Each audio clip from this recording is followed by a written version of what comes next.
جتنی جس کی قربانی اتنی رب کی مہربانی. ہم کر کے تو دیکھیں. ہم کر یہ قصے کہانیوں کی باتیں نہیں ہیں. ہم اللہ پر توکل کر کے تو دیکھیں. اپنی قیمتی سے قیمتی چیز اللہ پر قربان کر کے تو دیکھیں. ہمیں قیمتی چیز یہ یوٹیوب اور یہ موبائل کی گندگیاں لگتی ہیں. اللہ کے بھروسے پر کہتا ہوں ہم ان چیزوں کو چھوڑ کے دیکھیں. اللہ وہ مزہ عطا فرمائے گا, وہ مزہ عطا فرمائے گا, وہ مزہ عطا فرمائے گا کہ بادشاہوں کے کسی خواب کے اندر بھی وہ مزہ نہیں آتا. مگر ہم ہمت تو کر کے دیکھیں. ہم اپنی کوئی بری خواہش جو ہمیں بہت عزیز ہے ہم اس کو چھوڑ کے دیکھیں. پھر دیکھو کیا مزہ ملتا ہے. پھر دیکھو اللہ تعالیٰ کیا مزہ عطا فرماتے ہیں. اللہ تعالیٰ مجھے, آپ کو, ہم سب کو وہ مزہ عطا فرمائے, وہ مزہ عطا فرمائے. اور دعا بھی کرنی چاہیے کہ اللہ تعالیٰ مرنے سے پہلے اپنی وہ لذت, وہ مزہ عطا فرمائے جو مزہ اللہ والوں کو ملا. جو مزہ اللہ والوں کا ملا اس کا ذرہ ہمیں بھی عطا فرمائے. ایسا نہ ہو کہ ابھی ہمیں وہ مزہ ملنے لگا اور ہمارا انتقال ہو جائے. ایسا نہ ہو, ایک مزہ اللہ تعالیٰ سے مانگے. پھر دیکھو اللہ تعالیٰ کیا مدد کرتا ہے.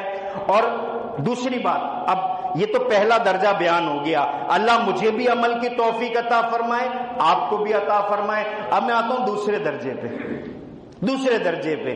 دوسرا درجہ کیا ہے کہ بھائی اگر تم سے گناہ نہیں چھوٹ رہے نا, حضرت والا عارف باللہ شیخ العرب والعجم حضرت مولانا شاکی محمد اختر صاحب رحمۃ اللہ علیہ فرماتے ہیں اگر تم سے گناہ نہیں چھوٹ رہے, فرمائے کہ اللہ کے در کو بھی نہ چھوڑو, اللہ کے در کو بھی نہ چھوڑو, اللہ سے سودے کرتے رہو. اے اللہ میں گناہ نہیں چھوڑ رہا تو میں آپ کے در کو بھی نہیں چھوڑ رہا. فرمائے سجدے گاہ کو تر کر دو, آنسوؤں سے تر کر دو, رو رو کے اللہ کے آگے کہو کہ اے اللہ, جس طرح بچہ ہے نا, بچہ اس کو مٹی کھانے کی عادت ہوتی ہے, وہ چھپ چھپ کے مٹی کھاتا ہے. ماں کیا کرتی ہے, بچے کو باہر نکلنے نہیں دیتی, گھر کی ایسی صفائی کرتی ہے کہ مٹی نہ ہونے پائے.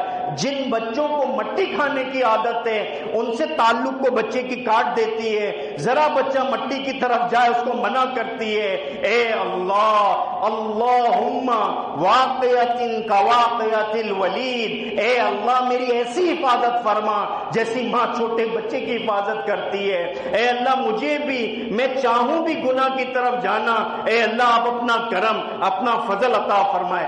ابھی کچھ عرصے پہلے حضرت والا کے پاس ایک نوجوان آیا, زنا کے ارادے سے نکلا تھا, دروازے تک پہنچ گیا تھا, ایسا پیٹ میں درد ہوا, ایسا پیٹ میں درد ہوا, واپس گھر آیا اور واش روم گیا, بھر کے پیشاب پخانہ ہوا اور پھر رونے لگ گیا کہ یہ اللہ کی مدد ہے. میں تو منہ کالا کرنے گیا تھا, میں تو اپنی زندگی کو برباد کرنے گیا تھا کہ رب نے اپنے غیبی نظام کو چلایا اور مجھے یہ تقاضا ہوا اور میں واپس پلٹ کے آیا. ایک اور نوجوان گناہ کے ارادے سے نکلا, قریب تھا وہ گناہ میں مبتلا ہو. ایک نوجوان مل گیا, کہا حضرت, داڑھی والے کو تو حضرت ہی کہ حضرت ذرا بتائیے کہ بھائی بد نظری کے کیا نقصانات ہیں. اس نے روتے ہوئے حضرت کو بتایا, میں تو گناہ کرنے گیا تھا, راستے میں مل گیا, کہنے لگا مجھ سے بد نظری نہیں چھوٹ رہی, مجھے بتاؤ بد نظری کیسے چھوڑنی ہے. میں اس کو نصیحتیں کر رہا, میں نصیحت کرتے روتا جا رہا کہ میری بات میں کیا اثر ہوگا, میں تو خود اس میں مبتلا ہوں, میں تو اس خود کمینی حرکت میں مبتلا ہوں. مگر میں نے اللہ کے بھروسے پر بات کی, ادھر میری بات ختم ہوئی, ادھر دل سے زنا کے تقاضے اور گناہ کے تقاضے نکل گئے. اللہ ہم سے کتنا پیار کرتے ہیں, اللہ ہم سے کتنا. بیوی اور شوہر کی محبت کیسی ہے, ان سے قریب دنیا میں کوئی رشتہ نہیں ہے. مگر جب بیوی سوتی ہے اس کو نہیں ہوش ہوتا, شوہر سوتا ہے اس کو ہوش نہیں ہوتا. بیوی خواب میں ڈر جائے, خوف میں شکار ہو جائے, شوہر کو نہیں پتا ہوتا. کیسی محبت کہ سوئے تو 8 گھنٹے کے لیے بھول گئے, مگر اللہ وہ ذات ہے جب ہم سو بھی رہے ہوتے ہیں اللہ تعالیٰ ہمیں دیکھ رہا ہوتا ہے. اللہ تعالیٰ ہماری رگ رگ سے واقف ہے. جب ہم کمینی حرکت کر رہے ہوتے ہیں, جب ہم فلمیں دیکھ رہے ہوتے ہیں, گناہ کر رہے ہوتے ہیں, اللہ قادر ہے اس بات پر کہ ہماری روح کو قبض کر لے. مگر اللہ مہلت دیتے ہیں, مہلت دیتے ہیں, مہلت دیتے ہیں, اور ہمیں کہ جری ہوئے جا رہے ہیں. اللہ تعالیٰ مجھے بھی وہ حیا عطا فرمائے. فإن حقیقت الحیا ان مولاک لا یراک حیث نہاک، کہ اصلی حیا اور پاک دامنی کیا ہے کہ تمہارا پالنے والا تمہیں گناہ کی حالت میں نہ دیکھے۔ حضرت عمر فاروق رضی اللہ تعالیٰ عنہ کے دور میں ایک شخص گرفتار ہوا چوری کے مقدمے میں، اس نے کہا حضرت میں نے کبھی چوری نہیں کی۔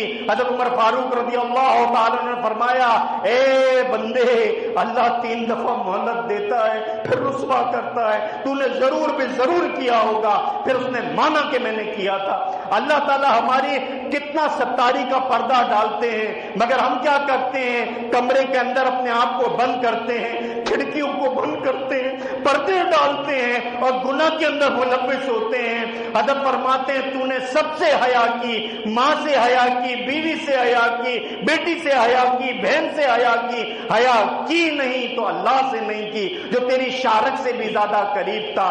جو کرتا ہے تو چھپ کر اہل جہاں سے، جو کرتا ہے تو چھپ کر اہل جہاں سے، کوئی دیکھتا ہے تجھے آسمان سے۔ یہ جو اعضاء ہے نا، یہ جو اعضاء خدا کی قسم یہ قیامت کے دن ہمیں پھنسوائیں گے۔ یہ ہاتھ گواہی دے گا، زبان کو سیل لگا دی جائے گی، ہاتھ بولے گا ان ہاتھوں سے میں نے جوانی برباد کی، ہاتھ بولیں گے کہ اس ہاتھ سے میں نے باپ کی پٹائی کی، بیوی کی پٹائی کی، پاؤں بولیں گے ان پاؤں سے میں لڑکی کے گھر گیا، سینما گھر گیا۔ ہر اعضاء خود بولے گا کہ میں نے یہ گناہ کیے۔ ہم ان اعضاء کو سنوارنے میں لگے ہوئے ہیں، ان کی حفاظت میں لگے ہیں، منع نہیں ہے۔ پاکی کو اللہ پسند فرماتے ہیں، پاک رہنا چاہیے، مبارک ہے یہ پاکی، مگر اس سے کروڑ درجہ بڑھ کر یہ پاکی ہے کہ ہمارا رب ہمیں گناہ کی حالت میں نہ دیکھے۔ اللہ تعالیٰ مجھے آپ کو ہم سب کو معاف فرمائے۔